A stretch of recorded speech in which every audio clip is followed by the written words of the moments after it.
Dans le sport, rien n'est impossible, certes, mais au tennis de table, cette phrase prend encore plus de sens et d'importance. Puisque lorsqu'il y a des joueurs qui explosent très jeunes, qui brûlent les étapes et s'imposent comme des prodiges évidents, il y a aussi ceux qui évoluent sur la durée, dans l'ombre et même parfois dans la difficulté. Et Bénédicte Douda, notre protagoniste du jour, appartient à cette deuxième catégorie. Un joueur qui n'a jamais été présenté comme un futur champion du monde et qui n'a jamais bénéficié de l'aura médiatique des prodiges chinois, japonais ou encore même de légendes de son pays, mais qui néanmoins a décidé d'avancer inlassablement par un travail sans relâche guidé par une ambition profonde, celle de un jour être lui aussi sur le devant de la scène. Et cette vidéo, je tenais à vous la faire, elle est importante à mes yeux parce qu'elle transmet énormément de valeurs autour du tennis de table mais aussi du sport, et j'espère qu'elle vous motivera à travers vos objectifs, ambitions et rêves, quels qu'ils soient.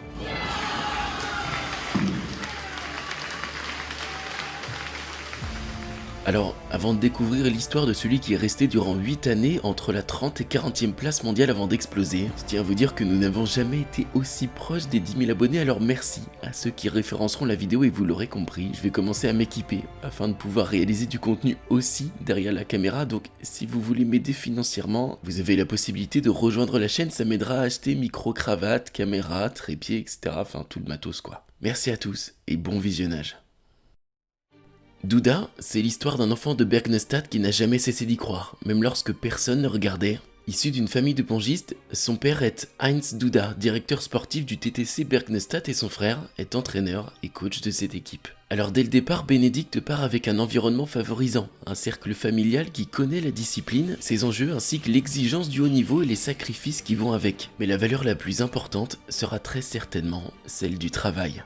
Puisque Douda, c'est un joueur qui a passé des années dans l'ombre, à se battre pour exister dans un pays où la lumière était monopolisée par Timo Boll, Ovtcharov ou encore Patrick Franziska, où pendant longtemps elle a été le quatrième homme, celui qu'on appelle quand les autres ne sont pas disponibles, celui qui doit prouver 2 fois plus pour obtenir la moitié de la reconnaissance. Et cette place, honnêtement, elle aurait convenu à énormément de joueurs, car si on remet les pieds sur terre, être parmi les 4 ou 5 meilleurs joueurs de sa discipline au sein de son pays, parmi les 30 meilleurs mondiaux, c'est déjà exceptionnel. Ça, nous sommes tous d'accord pour le dire, mais ce n'était pas assez pour Bénédicte Douda. Et c'est précisément cette place dans l'ombre qui a forgé son identité. L'Allemand n'a jamais eu le luxe de se poser sur un talent naturel hors du commun, il a dû compenser par une discipline inébranlable, une rigueur de travail que même certains virtuoses du ping n'ont pas. Chaque progrès, chaque victoire, chaque montée au classement était le résultat d'un processus lent, méthodique, presque obstiné. Et ce qui rend son histoire fascinante, c'est qu'il n'a pas explosé à 18 ans ni même à 20. Sa montée vers le top niveau a été tardive, progressive. On le constate aujourd'hui, si percé jeune est devenu monnaie courante avec des joueurs comme Alexis, Félix Lebrun, Flavien Coton, Harimoto, Lin Chidong et plein d'autres. Bénédicte, lui, a fait sur la durée. Et pour beaucoup, son ascension paraît presque contre-intuitive dans un sport où tout va de plus en plus vite. Alors que énormément de joueurs stagnent ou déclinent après 25 ans, Douda, lui, n'a pas trop bougé. Comme je vous le disais, il a oscillé autour de la 30 et 40e place de 2016 à 2024. Comme si finalement, il avait déjà atteint son plafond de verre échouant tout proche du but à chaque fois. Ajoutez à cela son style de jeu, gaucher, puissant, engagé, qui joue chaque point sans sortir du cadre académique, finalement presque comme un robot.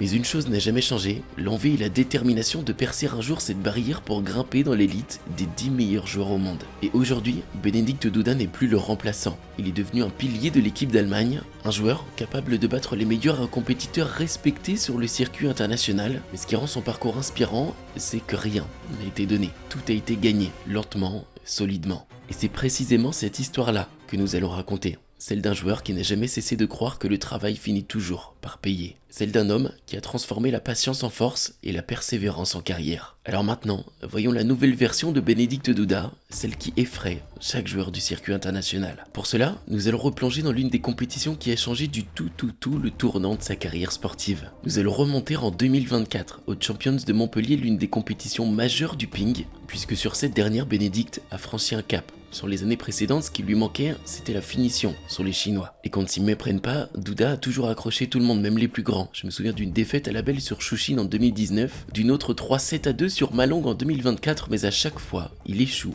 aux portes de l'arrivée. Cette tendance, c'est celle qui est la plus difficile à faire basculer. C'est la transition pour pouvoir montrer qu'on a le niveau d'un top 10-15 mondial. Et sur cette fameuse compétition de Montpellier, Douda est 28e mondial à 30 ans. Il est à son plafond de verre, celui qu'il n'arrive pas à dépasser. Mais le déclic attendu après toutes ces années de travail de dur labeur va faire surface au premier tour, face à Lin Gaoyuan, 9e mondial.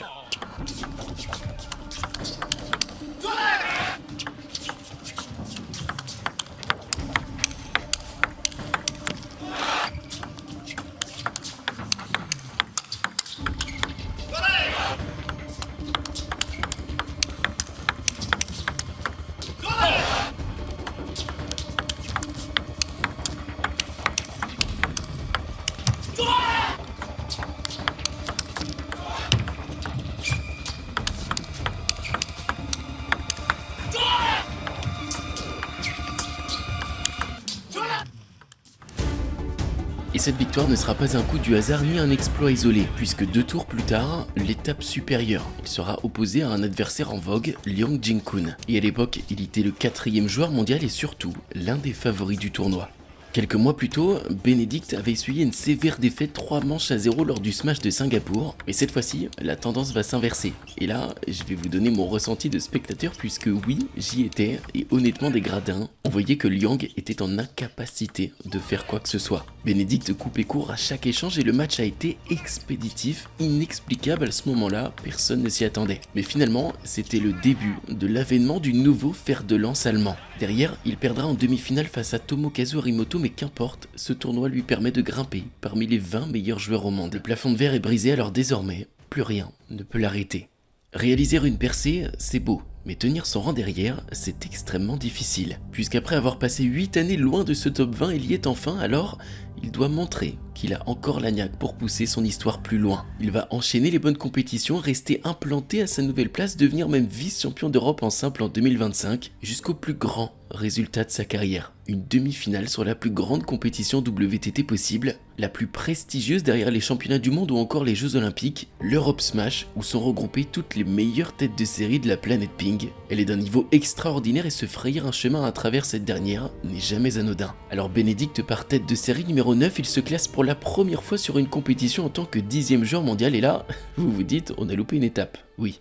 Une finale en Star Contender et une victoire en Contender, ce qui lui vaudra de prendre 4 places et se hisser dans le top 10. Mais il y a un match, voire même une démonstration dirons-nous que je dois vous montrer, puisque Duda se hisse jusqu'en quart de finale respectant son rôle de favori à chaque fois, mais une fois ce palier atteint, il va rencontrer un gros poisson, un Brésilien que vous connaissez bien, vice-champion du monde, gagnant de la Coupe du Monde en 2025 et numéro 3 mondial, alors autant vous dire qu'au niveau de l'état de forme, on fait pas beaucoup mieux. Et personne ne pouvait imaginer le scénario qui se préparait.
Et durant cette rencontre, Benedict Duda s'imposera 4 manches à 0 face à Hugo Calderano pour rejoindre Truls Morgard en demi-finale, et malheureusement sa course s'arrêtera derrière.